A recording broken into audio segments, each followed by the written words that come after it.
I was one of those people who thought build it and they will come. And that was a big mistake online. I wasn't used to actually marketing my business. I had organic growth in my brick and mortar studio. People would walk past. It was on street level. People would refer and also search in the local area. So that was a huge difference for me, is online marketing. You're listening to Emma Jory, my special guest on today's episode of the Subscription Entrepreneur Podcast. Emma is an experienced Pilates instructor, entrepreneur, and the founder of ePilates Online. They're a fitness membership that's helped thousands of people from around the world learn Pilates from the comfort of their own homes. Emma joins me on the show to discuss how she transitioned away from running a brick-and-mortar Pilates studio to building her online business.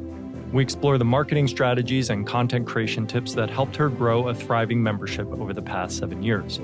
Emma and I have an open and engaging conversation, and I hope you enjoy it as much as I did. As always, I'm your host, Eric Turnison, and this is the Subscription Entrepreneur Podcast. Hey, Emma, welcome to the show. Hi, Eric. Thank you so much for having me on. I'm excited to be here. I'm excited to have you. And just as a starting point, can you tell us a bit about your background and give our listeners the 30,000-foot view of who you are, what you do? Sure. So I have been a Pilates instructor for about 17 years. I did the switch from corporate to doing something that I love and have never looked back, have been engrossed in this modality of exercise and mind-body exercise, we call it, for a long time now, and added a lot of different trainings like bar instructing and yoga, lots of different types of exercise, even personal training. But Pilates is sort of the one that really has stuck with me and felt like it's my staple in my diet, if you like vegetables in our diet. And opened my own studio after a few years of teaching. I wanted to create a community where everyone could come and enjoy my passion and what I taught, and somewhere I could help people. And then that evolved after a while to an online studio, and it's where I am today. So loving still what I'm doing and learning every day. It's great. Awesome. Can you explain to me what Pilates is? Sure. So it is a combination of strengthening and flexibility movements that really help to allow the body to be more flexible and free, but also strong at the same time. So we focus a lot on breath. So it is something that helps you reconnect back to yourself a lot, helps you feel calm, but also energized after. It focuses a lot on core strength. So we talk often about core strength, and people often think it's just the abdominal muscles, but it's actually the whole trunk of our body, if you like. It's from kind of underneath the chin, from the neck right down to sort of underneath the bottom area, pelvic area. It includes our back and our glutes and all of that. So it's really important to have core strength in order to prevent injury and just to stay strong and healthy. So it's a bit of a summary. Great. Thank you. And you mentioned that it's a mind-body exercise. So there are also mental aspects that you go into? Yeah, we really ask you to control the body, if you like. And in fact, that was what the original name of Pilates was. It was called Contrology because Not a good name. Yeah. No, definitely not. And it was Joseph Pilates who invented it. So once he passed, then that became the name. Yeah, much better. So yeah, it's all about controlling the body. So it does require your attention. It does require you to focus inward. It does require you to actually be connected to your body. So that's definitely brings you into the present moment, and you have to focus, and also we include the breath. So we make sure you're not holding the breath while you're exercising. So all those reasons, it does help. Perfect. With the mind-body connection. Now, you mentioned that you were at a corporate job and then you quit to do this passion of yours. So was the passion Pilates at that time, or was it something more general and broad? It was Pilates at the time, and that's what actually really helped me make the switch. I trained in Pilates while I was still doing corporate, and then went full time after leaving corporate, and definitely was just always learning. Like, I worked with personal trainers, but I worked with physios, osteos, different studios, and it was like a sponge, and took it all in, and then in the end decided to open my own studio, which was exciting. Now, outside of the learning aspects, what did you find? Where was your passion solely in terms of, was it being a teacher? Was it being something else? It first of all started as being a teacher. I think at the time, I was a dancer when I was younger. I saw a lot of dancers, teaching Pilates, and I'm thinking, I could be doing that myself. I think it was a transition that I felt comfortable with. And then after that, it became way more. It became, once you really get into teaching Pilates, it's about helping people. So that is what I've always enjoyed in my life. I've come from a hospitality background. I've also been support in big companies to managing directors. And so for me, the support and helping people has always been there, and the love of that. And then that just transpired into Pilates. And one of the most rewarding parts is helping people recover from injuries or pain. And that's one thing that Pilates does very well with. Now, you mentioned that you started first with a physical studio, and then now you've had an online business for a long time. What was the main impetus that created the transition from having the physical studio to moving online?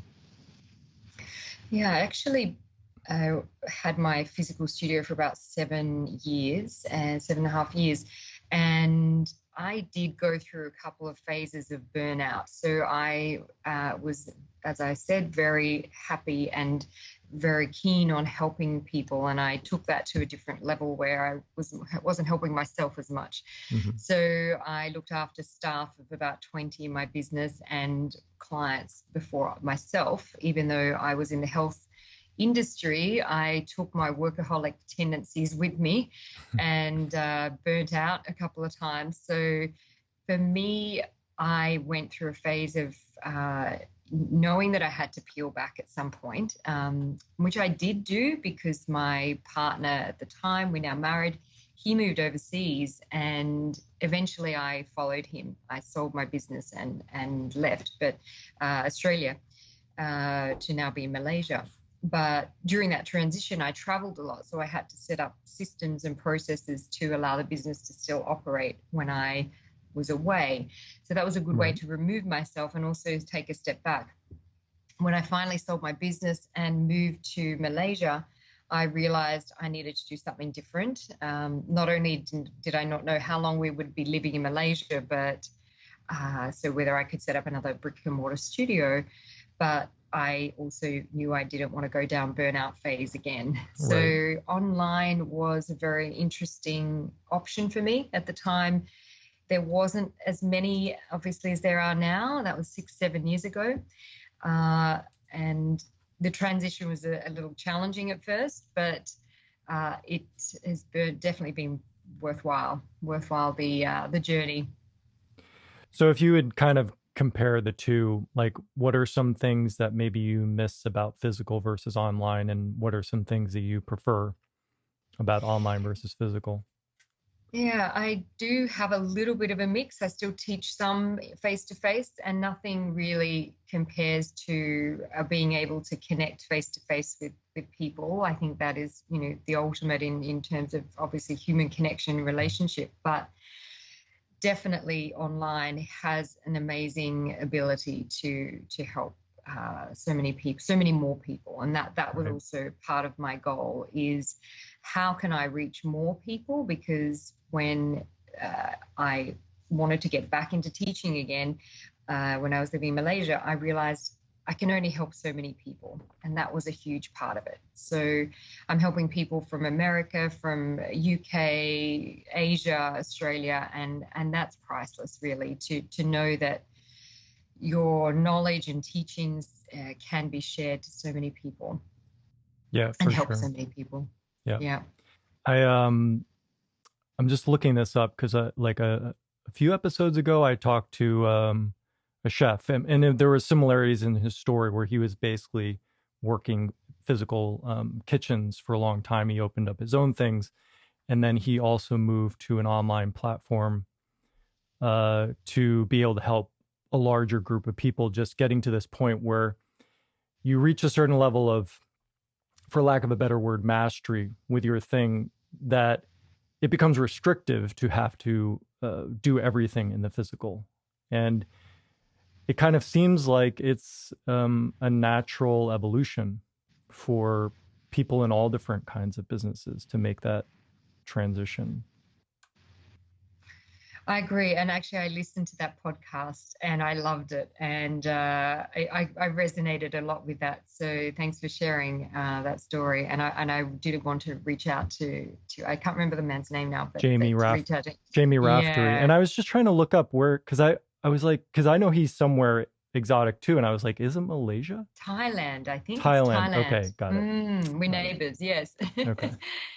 Yeah, and I agree. I think it's I almost think it's unfair if we don't go to the online space to help more people, because and this is a decision I had to make as well when I moved to Malaysia. Do I start something new? Do I leave Pilates? Because how do I return back and not be burnt out, yet I still have this desire to help a lot of people? For me to say no to a client is really difficult. Mm-hmm. And that's why I burnt out in the first place. I want to help. So I thought, how can I've got 17 years of knowledge that would go to waste if I don't. So for me, that was part of the driver for sure. How can I share that and not,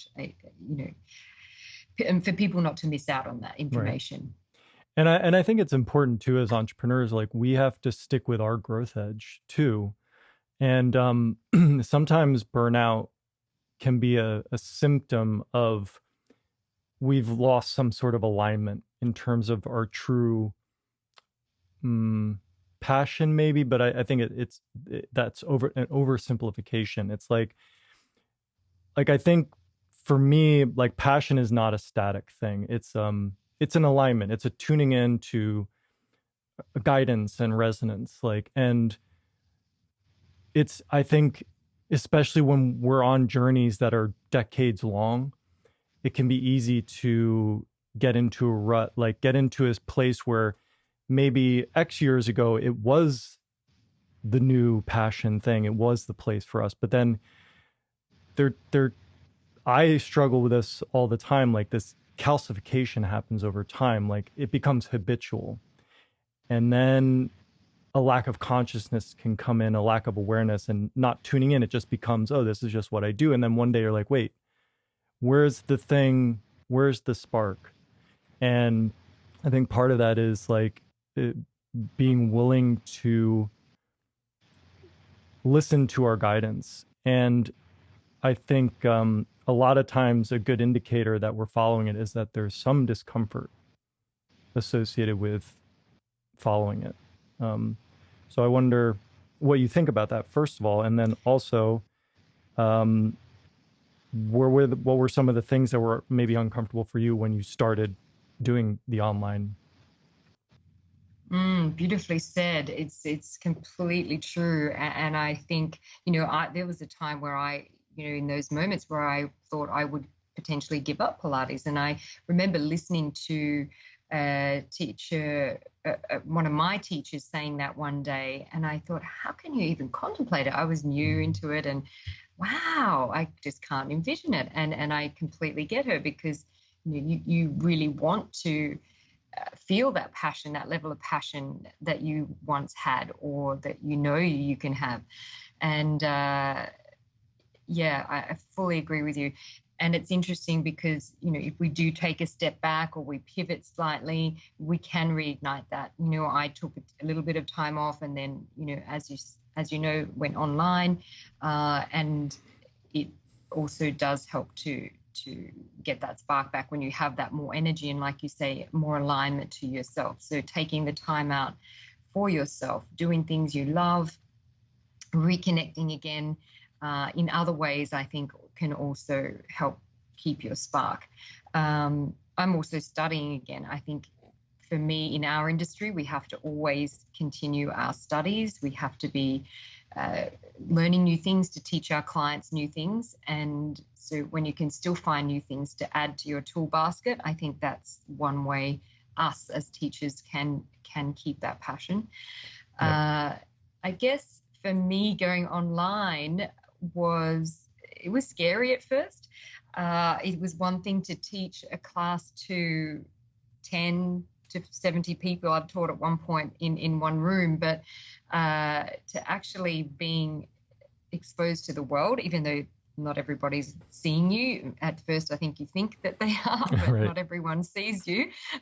You have that view of that thought, but it's a little bit daunting at first. And for me, I had to overcome that imposter syndrome, being seen, I guess. What will your peers think? Are you good enough? I think, a lot of us go through that. Yep. But when you keep your goal in mind of helping people, and when you do get feedback eventually that you are helping people, I think it does get a lot easier over time. Yeah. I was one of those people who thought build it and they will come. Yeah. And that was a big mistake online. I wasn't used to actually marketing my business. I had organic growth in my brick-and-mortar studio. People would walk past. It was on street level. People would refer and also search in local areas. So that was a huge difference for me, is online marketing. Okay. So there are two tangents off of that I'm curious about. The first one is, one of the aspects of getting online, especially in something like your space where you're teaching physical exercise of some kind. So just to capture that, like just the logistics around capturing that there's a learning curve there. Like, okay, like setting up the shots and editing and hosting the video and posting, like, so how did you navigate how you would actually deliver your content? That was daunting at first, and I did actually get a videographer to help me. When I first started, there was really limited, I guess, phone videos that were quality, I should say, cameras in phones. Right. I was still using the DSLR camera. It was definitely the time of when Instagram was still images, and so was Facebook. So there was no live videos. So it was definitely still the old way. The videographer taught me how to edit and wasn't very forgiving, putting me on Adobe Premiere Pro straight away. And I was, quite struggling for a while. And then in the end, he said, just keep pursuing because you'll be very happy that you do. So that ended up being a good move, even though that was painful at first. But then, the rest, I still edit my own videos because sometimes I swap and change what I decide to do, and it might not be as easy for an editor. That's definitely one thing I hope to be able to outsource at some point. But I'm quite fussy with my videos, so I still do those. And so I guess it was a big learning curve, the tech side, definitely. Yeah, it's funny how when we have an experience being a teacher as our job, like teaching something to somebody, and then we also have to continue to learn. And oftentimes, although the words may be different and the subject matter may be different, we're told the exact same things that we have to tell people who are our students. And to me, it's always just a really, I think, a great learning opportunity, because even though we can come to many times to a level of mastery with something, when you start something new, it doesn't mean that you don't go through all the same phases of growth. Like there's that common thing of like, oh, I'm sure you have to tell this to people when you're teaching them stretches and stuff. It's going to hurt now, but you're going to be happy about it later. Exactly. Totally. I fully agree. And not knowing what the benefits are there on the other end it's always good to be told, and why we're doing it, and the outcome will be worth it for sure. Mm-hmm. Yep. The going back to what you were talking about before, there was another comment that you made that I want to ask you about, where you said you were a build it and they will come type of perspective. I was the same way when I started Member Mouse. And you come to this point where you realize, actually, I need to learn something to help get more visibility. So what kinds of things did you end up learning and you found helpful for yourself to get visibility? Because this is just everybody who has an online business has a question about this. Yes, so true. So I was fortunate enough after a while of not getting clients, I guess, then I realized, okay, I have to get a coach. I have to get someone to help me. I had some really good training in how to launch with a challenge and also how to use Facebook ads. So I did start off by, spending $100 on ads, but making back 200, or, just slowly building up every launch and adding on to that. So in the end, I'm spending thousands and thousands now. So it is actually the only way that I launch and that I promote my business. It's through ads with doing a free challenge, and then often I get people to purchase my online Pilates studio platform or membership. But it is now, I'm at a phase where I need to look at other options. I need to focus more on organic growth, which hasn't been as big a focus for now, just because I learned one way and I've stuck to that over the last few years because it's worked. So yeah, well, advertising can always be a great way to kick things off. Unfortunately, it can also really drain resources if it's not executed in the right way. Exactly. And I experienced my first launch that didn't work. So that's why I'm now heading to organic growth. So it's sometimes these little bumps in the road are sometimes good for, I think, reevaluating things, right, and reassessing. So yes, you're exactly right. Yeah, it's just like we need to approach it from two angles. I mean, there's stuff that's going to help us in the short term, but then ultimately you want to be building something that's going to help in the long term with minimal effort, which is the organic growth. And the foundation of that working is consistent effort over time, like doing things consistently over time. So naturally it will have more life to it. But of course, it doesn't happen overnight. Exactly. And I'm in a position now, whereas I think before I was just doing more intuitive work. So I would be not really planning ahead as much, not in a position of, I guess, regular blogging. It was just when I thought of a topic or, a topic I wanted to speak on. So now I actually have a structure. I have a plan in place for my members, what's happening for them every month, looking forward and ahead. So it's taken me a few years to get to this point, but I finally feel like I am operating, in a more structured way. And at this point, you have hundreds of paid members and tens of thousands of free members in your in your multiple communities and membership site. So how do you find that you're spending your days and your weeks now when you have a much larger base of people interacting with you on a consistent basis? It's definitely a a lot more time consuming than it used to be, and in a good way, because what I wished for, I received. I have a very, very active Facebook group, and I have an incredibly loyal group of clients that are sometimes doing more Pilates than I am. They're amazing. They post every day about their workouts. It's quite incredible to watch. And now there's just a lot of, I guess, customer service requirement from me. So now I have a team in place, and they really do an amazing job for me now, so that I can start to step back. I'm still in training mode, but that is, slowly getting a little bit easier. Yeah. That's definitely one of the areas that tend to be important for, as a result of success, is considering team building, and knowing when you need to hire somebody.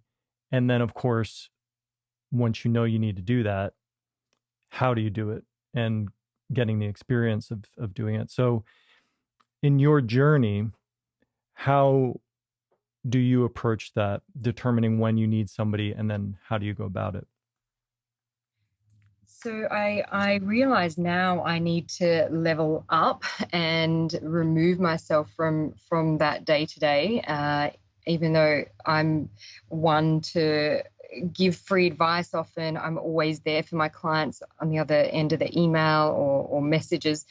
But I know now that I definitely, to take myself to the next level, have to hand over and be comfortable to delegate once my team is trained. So I've actually outsourced to virtual assistants to help me look after the customers, and also things like failed payments, membership cancellations, that sort of thing. So those things that also things like design, website, pages, all of that. So those things that I used to do at the beginning, which I enjoyed but took me time, I know now that my time is definitely better spent on the bigger growing tasks like blog writing, podcast interviews, or marketing, or content creation. So I think just finding the right team members and being comfortable handing over to them is the next phase. And have you had the experience at this time of, how you get the satisfaction of you're giving to your students and them learning from you? Have you had any similar experiences with your team who work for you? Yeah, so I've got some great people who've been with me for actually a couple of years. So more, I guess I'm handing more and more over to them all the time. And we have a lot of fun. I think that's the key. And they really enjoy being part of it. And I feel like they actually almost they feel like it's their business as well. They care so much, which is really, I'm very lucky to have some good people. I've had staff in the past instructors, but also administration as help in my brick-and-mortar studio. And I think it's the same focus, is to build a team where you all get along, where people are learning, and they're also inspired to work with you. I think that is the key. Yeah, and I think it's a sign of, like, that coming about, I think, is a sign and a result of each entrepreneur's personal evolution through their relationship to running a business. It's kind of like, thinking about this mind-body connection. It's kind of like, if there's something out of balance, right, then the decisions that we make sometimes about what we subject ourselves to, say, like what foods we choose to eat, or what situations we choose to put ourselves in, sometimes it can be suspect, or it can be confused, or at least it's not apparent that it's helping us where we are saying that we want to go. And I think one of the ways that I know being an entrepreneur has tested me is when we have to, especially invite other people into the business, this interface opportunity of making a decision about somebody, like there's a lot of nuance to, I think, and maturity in terms of doing it right. And I know when in the beginning, I know one thing that I would do is I would try to rush it. Like I would just take like the first person, let's say, because I just wanted it to be done. And then after doing that for so many times and realizing it didn't work, I then learned that there needed to be a more methodical and attention put on it. And this working with this kind of like pressure, this internal sensation of like, if the person's not right, then being open, willing to let it go and keep doing the search. Yeah. I fully agree. It's been a really interesting time because, like you said, you definitely want to hand over some things and you want to do it quickly. We're all very busy. And I definitely took some shortcuts. I got a referral and did an interview, go through the interview process the first time, and was too lenient in many ways. You know, this person came and went a few times and I kept accepting that person back. And right. And I heard something the other day, actually, which I now try and stick to. It's hire fast and fire faster. But Okay. I thought, okay, I really could have used that advice because Right. I'm quite lenient and I give people the benefit of the doubt. But I guess when, you know, it's such an important thing, looking after your business and taking responsibility, you do need people beside you who are going to treat it the same care as you. I think that's what I'm always saying to my current team is, you know, thank you for caring. Thank you. I really appreciate you. Yeah. And I think you do know when you have the right people on board. Yeah. And I think too, like that's a result of ultimately you truly caring about it. Because like going back to the kind of food choices example, like when you really care about your body, even if you're in a state where you want something that's not good for you, you still won't do it. And ultimately your body will thank you for it. And it's the same, like those collection of choices that we make in our business, what we decide to invite in, what we have in our field of the business is ultimately going to contribute. It's a manifestation of how we relate to the business and how much we care about it. So when it starts giving and reflecting back like that, it's truly rewarding. It's so true. I love the analogy of food and taking care of our body because that is exactly it. And the alignment. I do know when I am more aligned in myself, I'm in a good space and, you know, in my daily routine, that is when the business is at its best. So it definitely is where we're at in our own mental and physical space at the time is where the business usually is at. And that's reflected for sure. Yep. Now, since I have you captive here, would you mind if I ask you a practical question regarding Pilates? Please, I'd love that. Something that I spend a lot of time doing, and maybe people can relate to this, is sitting at my computer. And I notice over time that there are these kind of like pains that I will get from sitting at my computer. Like, for example, right now, the one that's bothering me is like under my hamstrings. Like if I'm sitting for too long, it'll just start to feel like they'll just get really tight and short and I have to like go stretch. But I was wondering if one, do you have a way that you physically hold your body when you're at the computer to best suit that experience? Do you have kind of strategies that you use to help your body stay loose, given that we have to put ourselves in this position?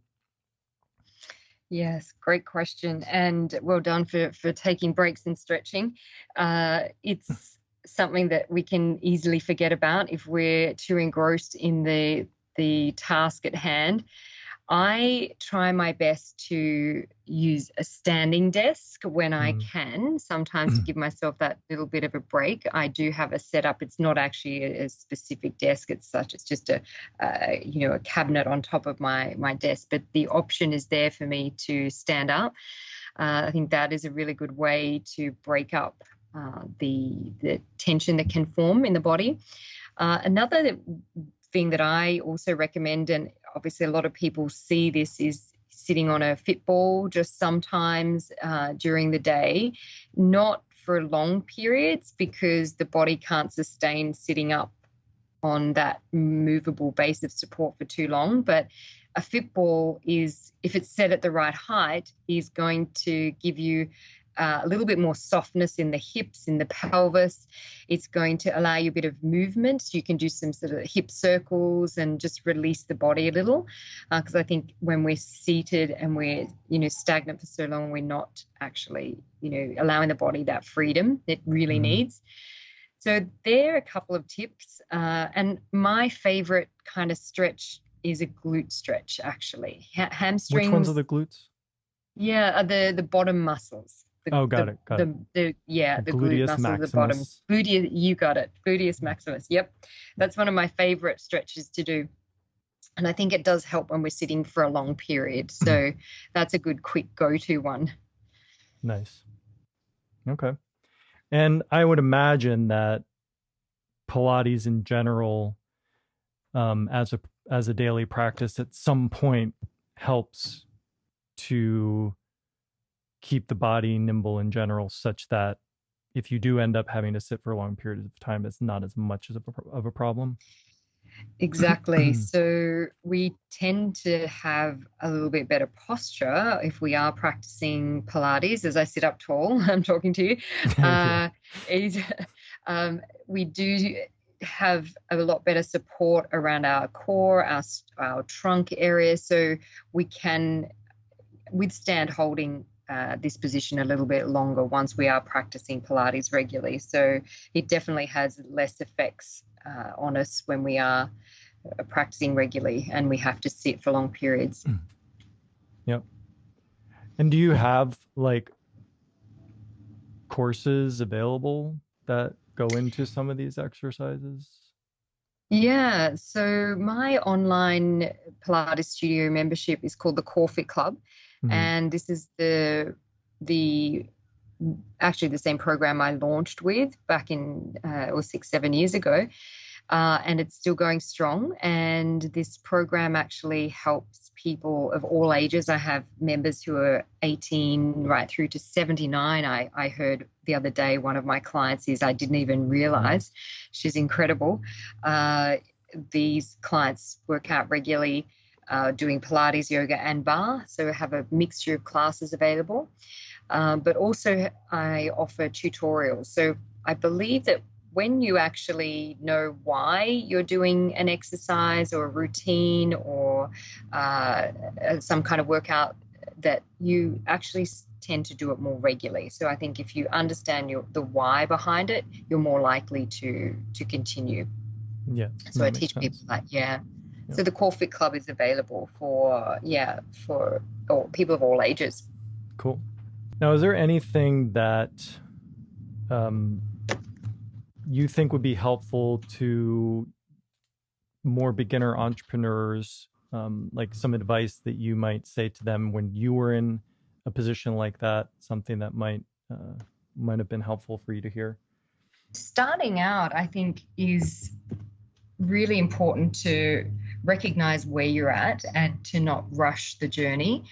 I think a lot of people tend to want to be further ahead than where they're actually at. So being okay to be a beginner is good, especially when it comes to your body, because you don't want to get injured. You want to respect your body and give it the time it needs to progress. Pilates is a journey, and like any kind of physical training, you do need to build up to get stronger. Yep. Yeah, I definitely would suggest that. And just to also choose something that you enjoy. I think that's the important thing. There's a lot of different styles of Pilates and yoga out there and a lot of different teachers, and we all gravitate to something different. So if you do, when you begin, start out, think, oh, this is not for me, don't give up yet, because you may find something else or someone else that may resonate more with you. I like how you were answering the question about people starting with Pilates, but I asked you about starting with entrepreneurship, but the answer applies equally in both cases. Ah, okay. And it's also funny because I just pulled up something I wrote to a friend of mine today because about journeys and starting on journeys, because essentially they sent me something where like, I just did this thing and I wanted this to happen and it's not happening. Why isn't it happening? And I said, all journeys share similar qualities. There are many examples, but one is 1, plant a seed, 2, nurture the seed, 3, the seed grows into a plant, 4, plant bears fruit, 5, harvest the fruit. When we're trying to get the ball rolling on something, it can be natural to get frustrated or impatient. This looks like planting a seed, watering it once, and then expecting fruit the next day. Nothing works this way. If the fruit, i.e. the outcome, is not what you want, the question isn't, what am I doing wrong? It's more helpful to reflect honestly where you are in the process of growth. The answer, the question about what's the next step is relating to the larger journey. What is the next step for me to take? The answer is usually the most obvious thing, and sometimes so obvious we miss it. The mistake can be to try to understand how the next step will lead to the final goal, even with a lot of wisdom. Blah, blah, blah. Anyway, point is, the essence is like there's this, I like this kind of like looking at plants and how they grow and when they'll give something up to us as a mechanism for how we can reflect on where we're at in relation to a process. Because it is true, like most of us want to do step 1 and then immediately harvest. But so true. There's so much more. Absolutely. That was powerful. I love that. I'd love to read that. I find that really inspiring. And something to put up on the wall, perhaps, because, we can often forget, like I mentioned before, I had my first launch that didn't work, and it can be very disheartening, and especially, when it comes to losing money but, I'm wise enough now to know that that's just a bump in the road, and it's not a bad thing always that, we have those moments so that we can learn and go back to the drawing board. But yeah, I think it's about the journey, isn't it? It's about the process and who we are becoming in that process. And it's not always about collecting the fruit. Right. And I think about being in the process is, like you were saying just now, is like, it really, I think the more mature person who's been through processes and recognize this, it's just about using discernment to interpret what something means in a given moment. Because I find like so many times when I was more youthful in relation to things, that I would just be misinterpreting what I was experiencing. I'd be like, oh, that happened, that means this horrible thing, or that happened, that means this horrible thing. But now I'm just like, no, I try not to focus a lot on understanding anything, because it's been my experience, the things that have worked for me were not my plan. So, I just go along with it.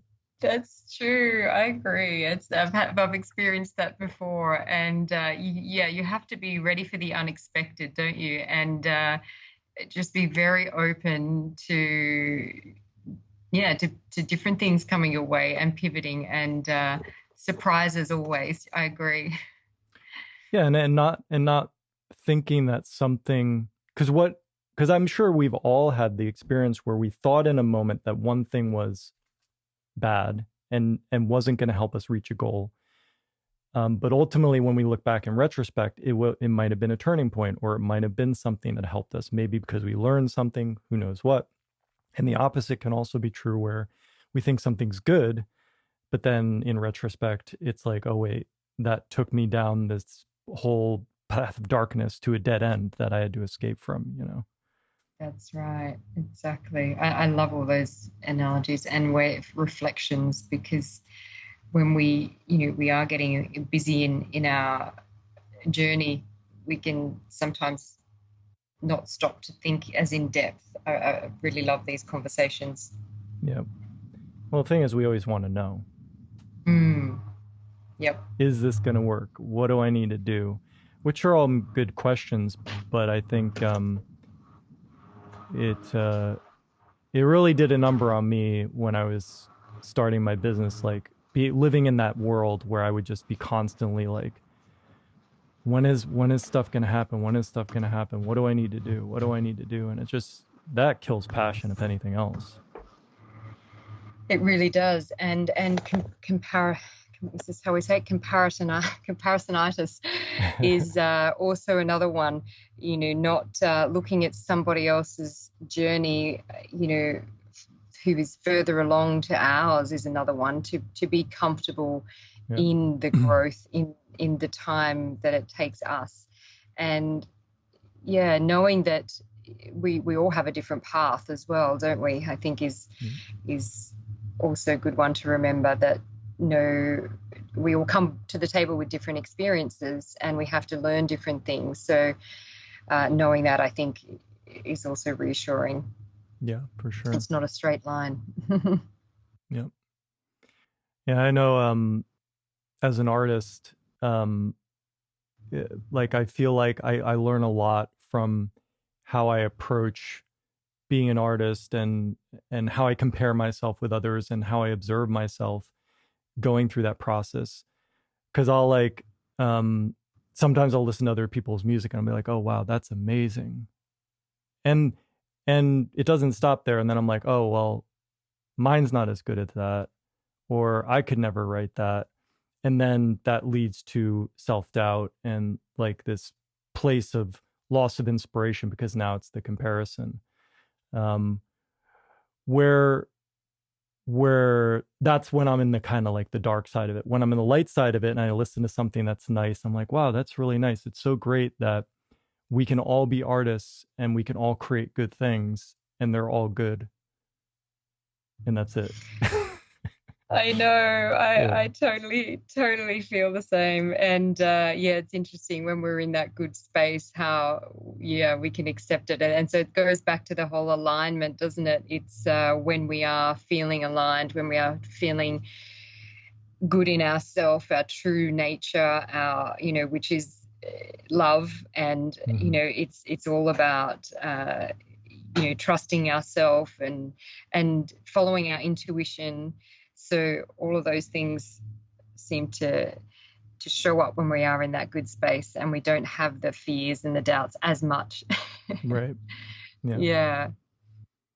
I mean, it's all very beautiful. Well, I'm very grateful that we had this opportunity to talk, and that these things have kind of borne fruit out of our conversation, these beautiful things to remember. So true. This has been wonderful. Thank you. Yes.